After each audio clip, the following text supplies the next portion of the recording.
하나님의 말씀을 봉독하도록 하겠습니다. 여호와께서 여호수아에게 말씀하여 이르시되 이스라엘 자손에게 말하여 이르기를 내가 모세를 통하여 너희에게 말한 도피성을 너희를 위해 정하여 부지 중에 실수로 사람을 죽인 자를 그리로 도망하게 하라.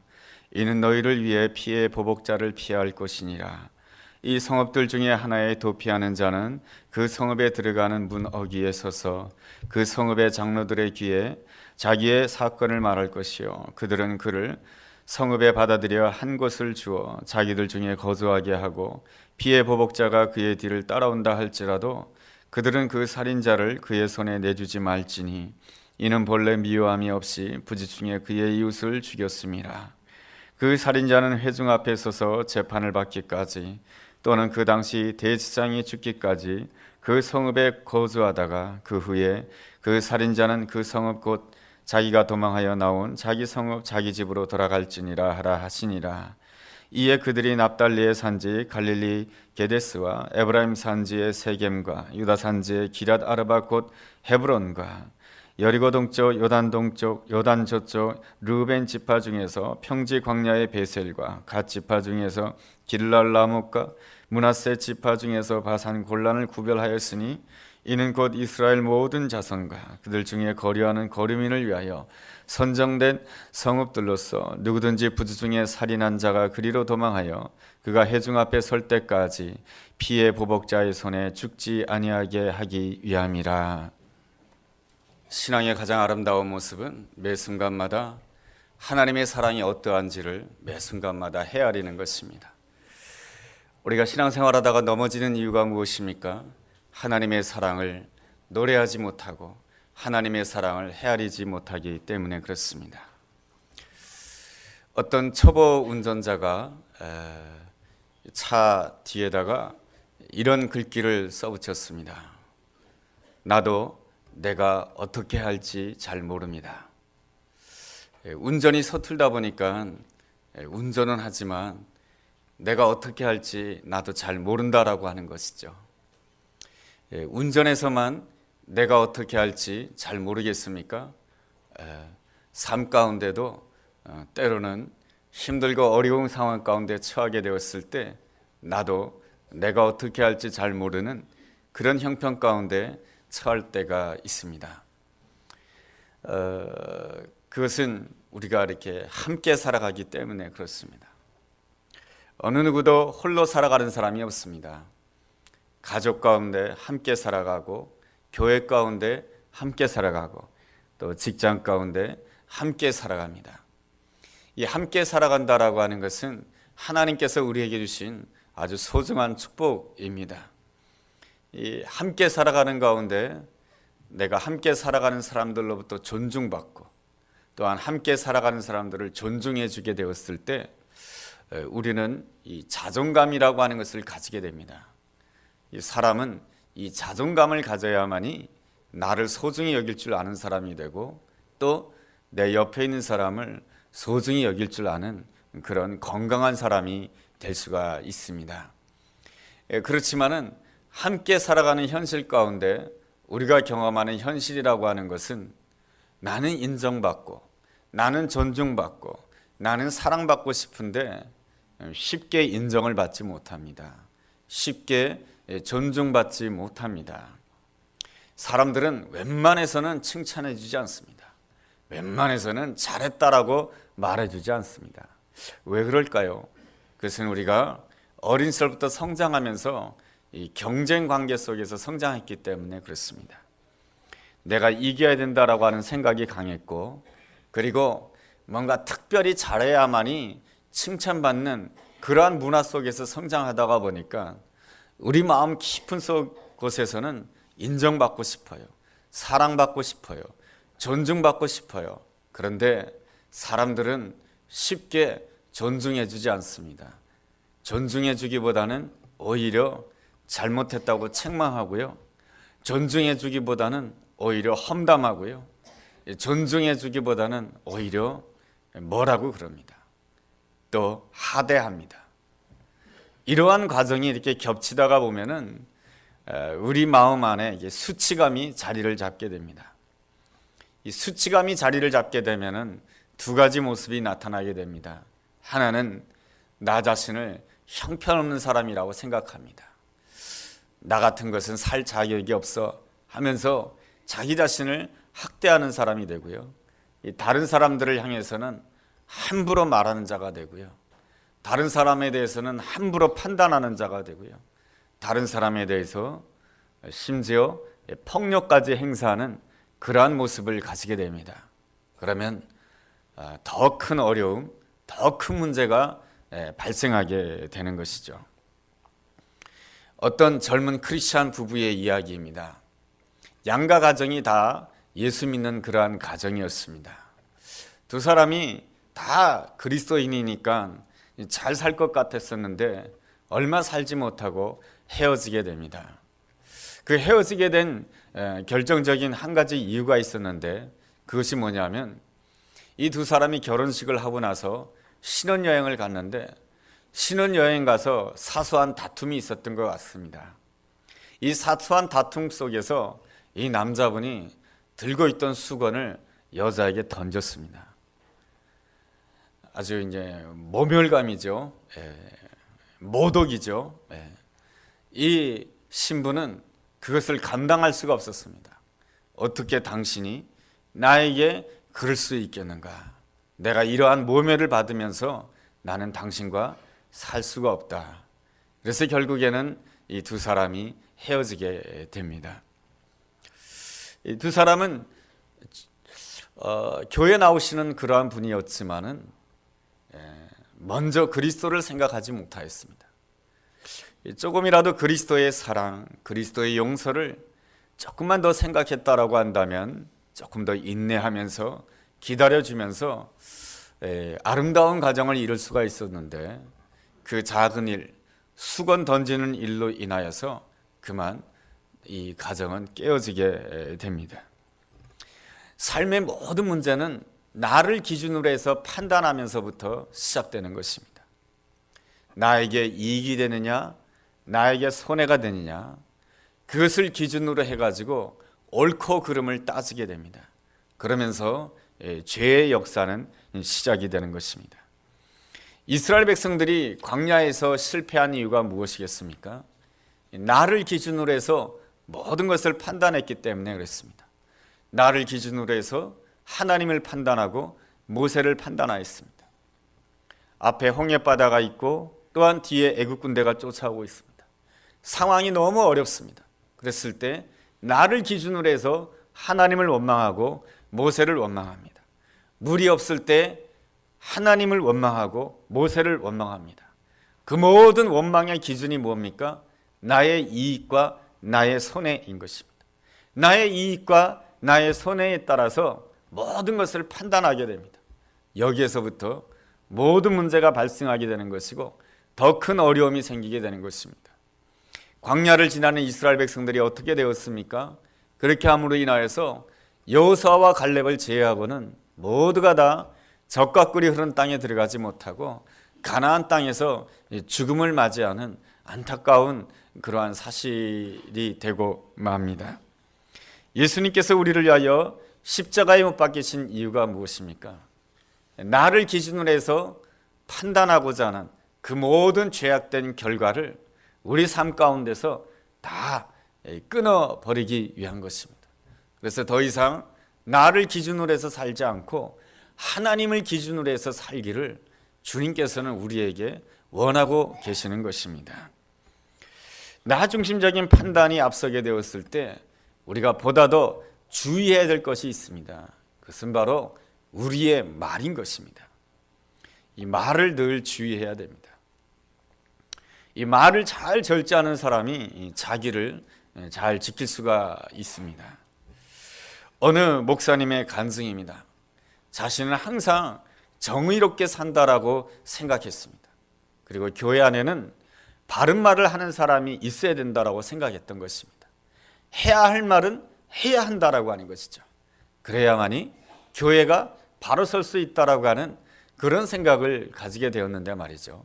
이분이 담임 목회를 하게 되면서 생각이 바뀌어졌다라고 합니다.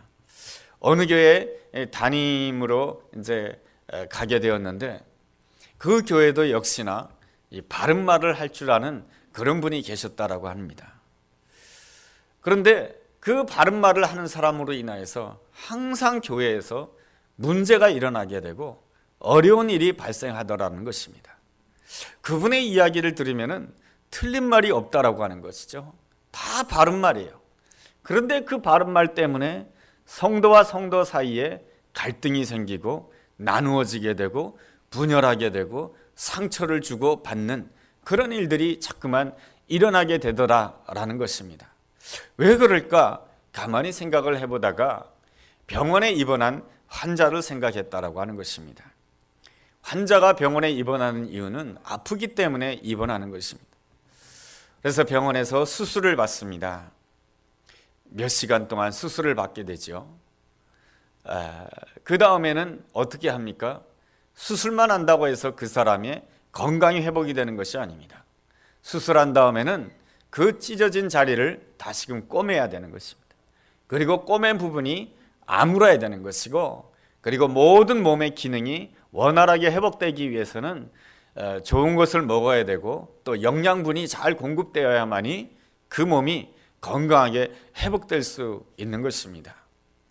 이 병원에서 수술한 환자를 생각하면서 이렇게 생각했다라고 하는 것입니다. 바른 말을 한다라고 하는 것은 수술하는 것이라는 것입니다. 바른 말을 할 줄 아시는 분은 수술은 열심히 했지만은 무엇을 하지 못했냐 하면은 꼬매지를 못하고, 그리고 뭡니까? 아물도록 도와주지 못했다라고 하는 것입니다. 그것 때문에 바른 말은 많이 했지만은 그 바른 말 때문에 여기저기 상처만 난다라고 하는 것입니다. 여러분, 수술할 때에 얼마나 걸리겠습니까? 시간이 2시간 걸릴 수도 있고 3시간 걸릴 수도 있고, 아무리 긴 수술이라 할지라도 하루를 넘기지 않습니다. 그렇지만은 그 상처를 꼬매고 나서 그 상처가 다 아물기까지는 대부분 며칠이 걸리게 됩니까? 어떤 사람은 3일이 걸리는 사람도 있고, 어떤 사람은 한 달이 걸리는 사람이 있고, 어떤 사람은 심지어 1년이 걸리는 사람도 있는 것입니다. 이러한 사실을 묵상하게 되면서 생각한 바는 무엇이냐면, 교회 안에 바른 말도 필요하고 해야 할 말을 하는 것도 때로는 필요하고 진심 어린 충고도 필요하지만은, 그러나 더 필요한 말이 무엇이냐면은 격려하는 말이며 세워주는 말이며 축복해주는 말이며 용납해주는 그런 말이라고 하는 것입니다. 수술은 잠깐이지만은 그 수술한 부위가 잘 아물고 회복하기 위해서는 더 많은 시간의 수고와 애씀이 있어야 된다라고 하는 것입니다. 때로는 바른 말이 필요할 때가 있고 진심 어린 충고가 필요할 때가 있습니다. 남편을 향해서 진심 어린 충고가 필요할 때가 있고, 아내를 향해서 바른 말을 해야 될 때가 필요가 있고, 자녀들을 향하여서 진심 어린 충고를 해줘야 될 필요가 있지만은, 그러나 그 말보다 더 많은 말이 필요한데 그 많은 시간 동안에 격려해주고 축복해주고 세워주고 감싸주고 이해해주고 덮어주는 그런 말들이 필요하다라고 하는 것입니다. 그 말들이 더 많아야만이 바로 그 가정이 건강해질 수가 있는 것이고, 그래야만이 그 교회가 건강하게 제대로 설 수가 있는 것입니다. 하나님께서는 이 여호수아서를 통하여서 많은 말씀을 하셨지만은 아주 중요한 3가지의 말씀을 하시게 됩니다. 첫 번째는 여호수아에게 가나안 땅을 정복하라라는 말씀을 주십니다. 그리고 두 번째로는 여호수아로 하여금 그 정복한 땅을 각 지파별로 잘 분배하라라는 명령을 주십니다. 그리고 나서 세 번째로 어떠한 명령을 주시냐면 도피성을, 오늘 여호수아서 20장의 말씀입니다. 도피성을 만들라라는 그런 말씀을 주십니다. 땅이 없던 백성에게 땅이 생겼습니다. 그리고 각 지파별로 잘 분배하였습니다. 이제 씨앗을 뿌리고 하늘에서 비가 내리게 되고 햇빛이 쬐어지게 되면 그 곡식들은 풍성하게 자랄 것입니다.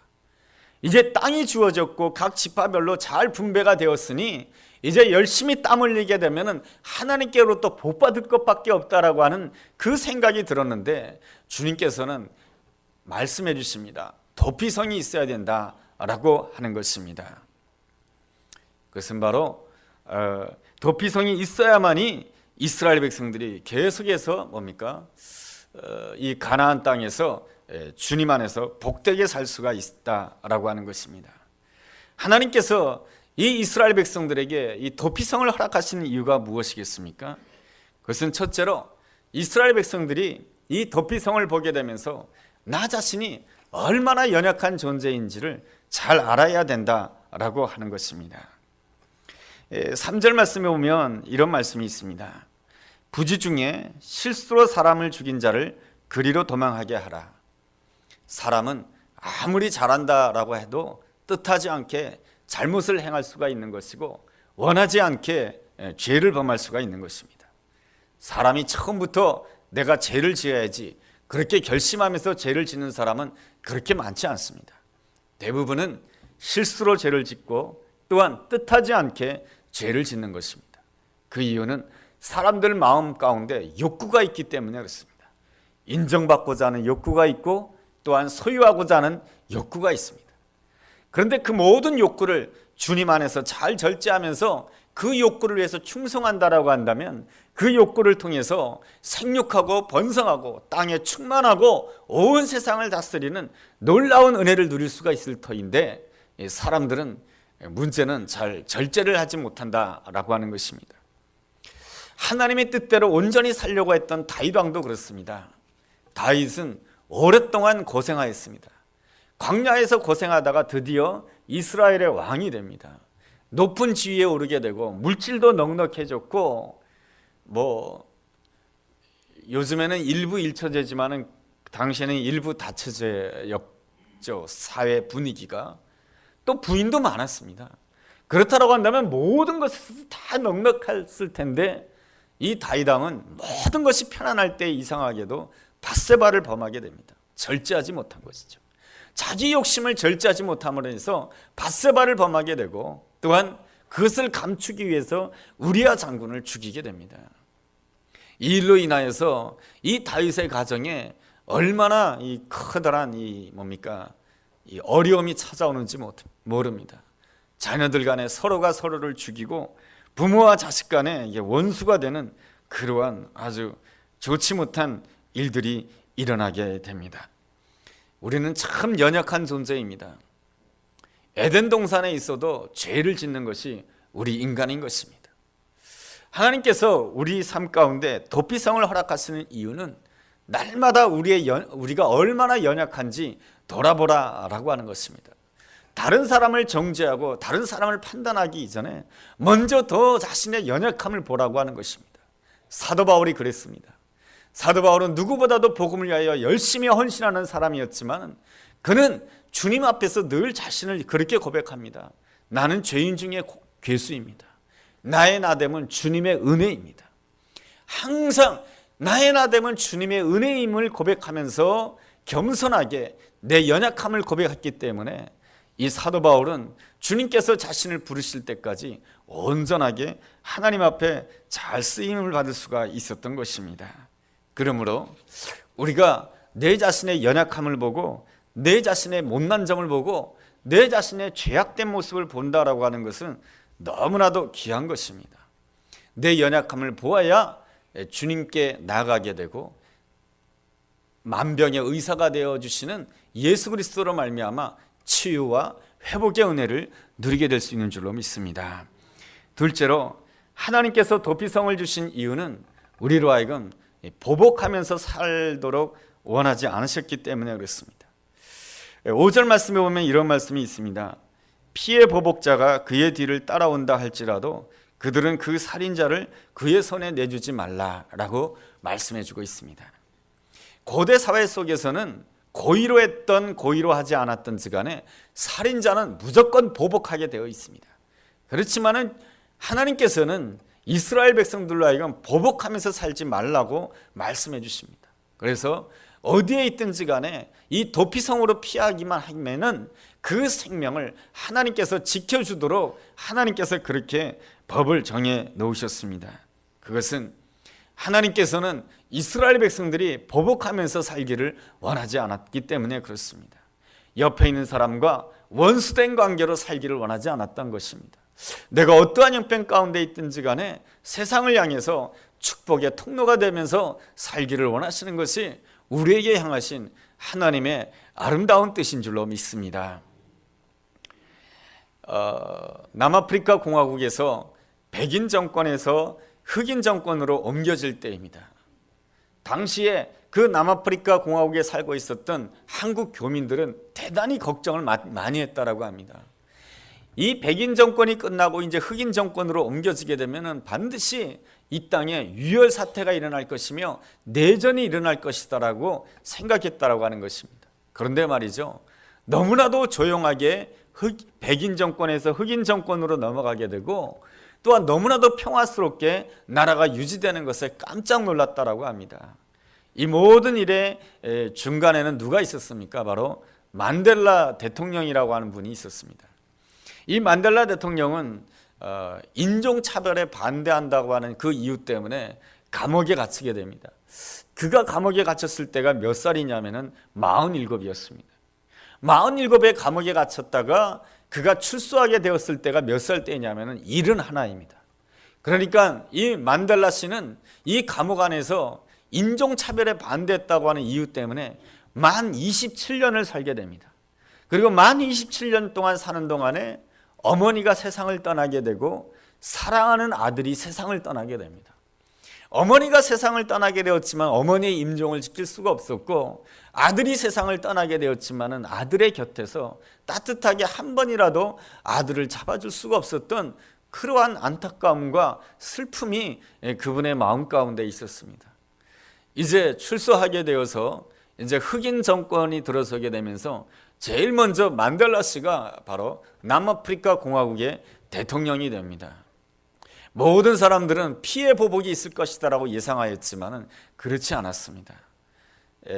이 만델라 씨는 계속해서 용서를 선포하였습니다. 그러는 가운데 이 만델라 씨가 대통령 취임식 때에 아주 놀라운 일 한 가지가 있습니다. 대통령이 취임하게 되었으니 세계 각처에서 아주 유명 인사들이 많이 찾아오지 않겠습니까? 그래서 만델라 씨는 친히 세계에서 온 대통령들과 유명 인사들을 일으켜 세워주면서 인사를 소개시켜 주었습니다. 그리고 나서 맨 마지막에 세 사람을 일으켜 세웠습니다. 그 세 사람이 누구냐면은 이 만델라 씨가 감옥 안에 있게 되었을 때 24시간 감시하면서 그에게 어려움을 주었던 간수들이었습니다. 그 간수들을 대통령 취임식 때에 만델라 씨가 소개하는 그 순간에 그 대통령 취임식장의 그 분위기는 아주 숙연해질 수밖에 없었던 것입니다. 이 많은 사람들이 부끄러웠겠죠.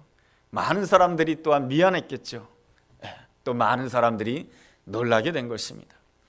당시에 그 취임식 때 참석했던 사람이 미국의 대통령이었던 클린턴 대통령이었는데, 그 클린턴 대통령이 취임식이 끝난 다음에 이 만델라 대통령에게 물어보았습니다. 어떻게 당신은 저 사람들이 밉지 않습니까? 어떻게 저 사람들을 대통령 취임식에 참석시킬 수가 있겠습니까? 라고 이렇게 물어보았다라고 합니다. 그랬을 때 만델라 씨도 이렇게 대답하는 것이었습니다. 저도 밉습니다. 그 사람들이 나에게 한 행위를 생각한다면 그 사람들이 밉습니다. 그렇지만은 제가 오랫동안 감옥 생활을 하게 되면서 제가 배운 것 한 가지가 있습니다. 깨달은 것 한 가지가 있습니다. 그게 뭐냐면 내가 감옥 생활을 하게 되면서 모든 것을 다 빼앗겼습니다. 이 만델라 씨는 본래 변호사라고 하는 직업을 가지고 있었습니다. 나의 직업도 빼앗기고 가족과 함께 살 수 있는 그것도 빼앗기고 안락함도 빼앗기고 편안함도 빼앗기고 다 빼앗겼다라고 하는 것입니다. 그런데 저들이 나에게 빼앗아갈 수 없는 것 한 가지가 있었는데 그것이 바로 내 마음이다라고 하는 것을 알았다는 것입니다. 그래서 만델라 씨는 그 감옥 안에서 27년의 세월을 살아가면서 그가 한 가지는 빼앗기지 않으리라고 하는 결심을 가졌다라고 하는 것입니다. 내 마음만은 빼앗기지 아니하리라. 그러면서 클린턴 씨에게 이렇게 설명을 합니다. 만약에 내가 저 세 사람을 미워하고 증오한다라고 한다면 나는 여전히 저 세 사람이라고 하는 저 백인들 속에 나는 갇힌 사람이 되고 말 것입니다. 나는 이제 더 이상 갇힌 상태로 살고 싶지 않습니다. 나는 자유롭게 살고 싶습니다. 내가 자유롭게 살고 싶기 때문에 내가 저들을 용서한 것입니다. 참으로 놀라운 대답이지 않습니까? 이 만델라 씨는 그 이후에도 진실과 화해위원회를 만들어서 죄가 있는 그 백인들로 하여금 자기의 죄를 고백하기만 하면 다 사면해 주었다고 합니다. 그러자 자기를 추종하는 흑인들로부터 많은 비난을 듣게 되었습니다. 저 진실과 화해위원회에는 진실도 없고 화해도 없고 단지 고백과 사면만 있다라고 말이죠. 너무 쉽게 풀어준다라고 하는 것입니다. 거기에 대해서 자기를 추종하는 그 흑인들이 얼마나 이 만델라 씨를 비난했는지 모릅니다. 그럼에도 불구하고 이 만델라 씨는 계속해서 그 일을 추진해 나갔습니다. 이유는 무엇이냐면은 과거에 묶이기보다는 하나님께서 준비해 놓으신 미래를 맞이해야 된다라고 하는 것입니다.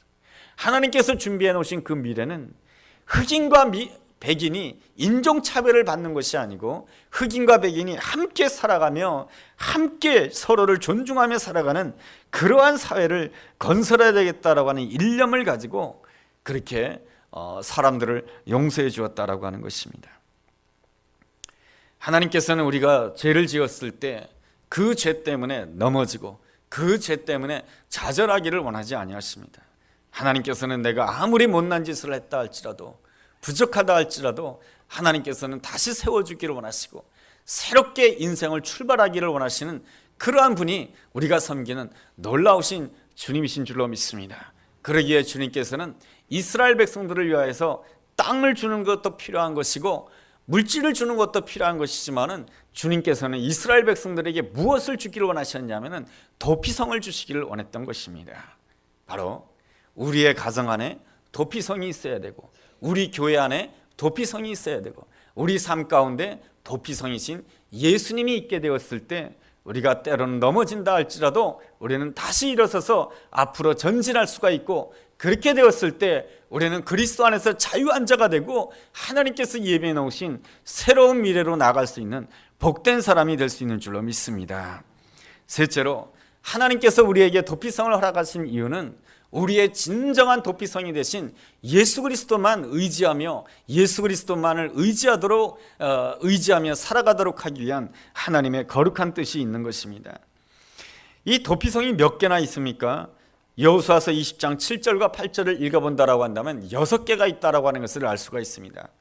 이스라엘 땅에는 도피성이 6개가 있음으로 인해 가지고 이스라엘 백성들이 어디에서 범죄를 했든지 간에 하루 만에 도피성에 들어갈 수 있게끔 만들어 놨습니다. 그래야므로 인해서 모든 사람들에게 이 도피성의 문을 열어 놓았던 것입니다.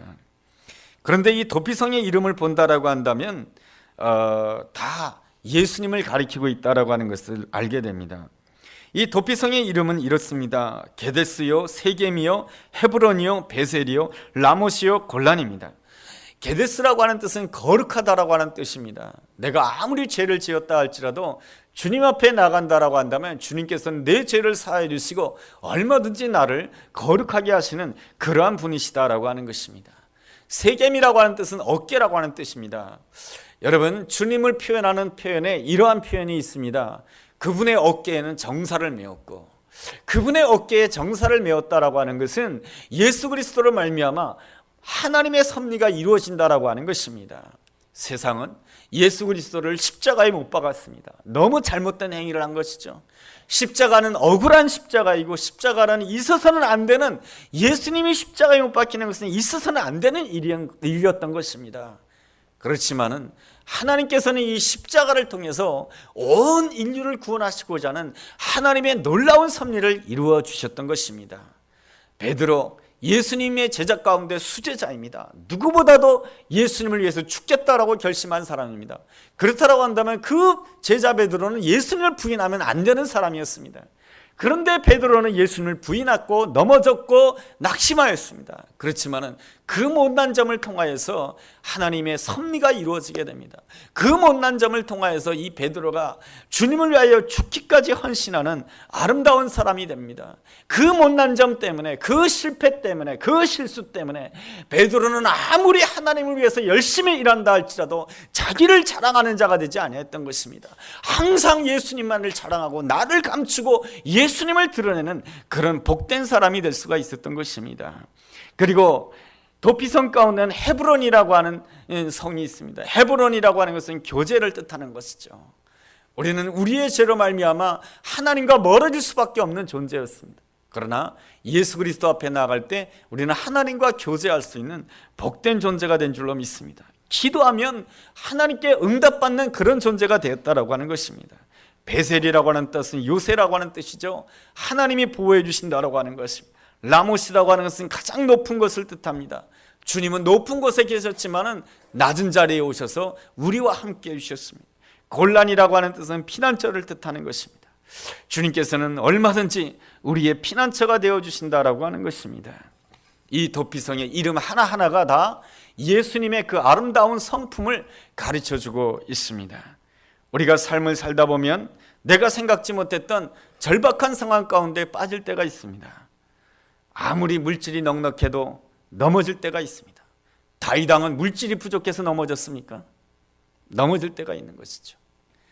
그리고 아무리 내가 건강해도 넘어질 때가 있고 또한 수렁에 빠질 때가 있습니다. 그때마다 우리에게 필요한 것은 바로 주님께서 마련해 주신 도피성인 것입니다. 주님께서는 우리의 모든 죄악에서 구원해 주시기 위하여서 우리를 위하여 십자가에 피 흘리신 그러한 주님이신 줄로 믿습니다. 그래서 주님께서 친히 우리 인생을 위하여 도피성이 되어주신 줄로 믿습니다. 그러므로 나의 형편 때문에 낙심할 것이 아니고 눈을 들어서 나의 도피성이신 예수님을 바라본다라고 한다면 내 못난 점이 있다 할지라도 내 연약한 점이 있다 할지라도 주님께서는 얼마든지 나를 깨끗하게 하시는 분이며 내 부족한 점이 있다 할지라도 못난 점이 있다 할지라도 주님께서는 모든 것이 합력하여 하나님의 섭리를 이루게 될 줄로 믿습니다. 내가 넘어져도 그것을 통해서 하나님의 섭리를 이룰 것이며 내가 못난 점이 있다 할지라도 그것을 통해서 하나님의 섭리를 이루어 가시는 놀라우신 주님이신 줄로 믿습니다. 그러므로 오늘 우리가 우리 자신만 바라보지 못하고 우리 자신만 바라볼 것이 아니고 나의 판단의 기준을 내려놓고 오직 그리스도만을 바라보며 나의 진정한 도피성이 되신 예수 그리스도만을 의지하며 예수 그리스도를 믿음으로 나아가게 되었을 때 그 도피성을 통해서 내가 생각지 못했던 새로운 길을 열어주실 줄로 믿습니다. 그 놀라운 은혜가 우리 모두에게 함께하게 되기를 주의 이름으로 축원합니다. 기도하겠습니다. 하나님 아버지, 하나님을 믿는다고 했지만 언제나 나 자신이 기준이 되어가지고 옳고 그름을 판단하였습니다. 이 모든 것이 다 하나님 앞에서 우리의 죄악이며 우리의 교만입니다. 이 시간 나의 판단을 내려놓고 주님 앞에서 나의 연약함, 나의 못난 점을 고백하는 가운데 우리의 진정한 도피성이신 예수님께 나아가기를 원합니다. 주님과의 아름다운 관계가 회복되게 도와주옵시고 내가 연약해서 넘어졌다 할지라도 이 모든 것을 통해서 하나님이 이루시고자 하는 아름다운 섭리가 이루어지게 될 줄로 믿습니다. 그리함으로 인하여서 내 안에서 용납이 회복이 되게 도와주시고 존중이 회복됨으로 인하여서 내가 처한 이 삶의 자리에 하나님이 기뻐하시는 가정이 되게 하시고 내가 처한 이 교회가 하나님이 기뻐하시는 교회가 되게 하여 주옵소서. 그리함으로 인하여 하나님께 영광 돌리는 우리 모두가 되도록 주님 축복하여 주옵소서. 예수님의 이름으로 기도드렸습니다. 아멘.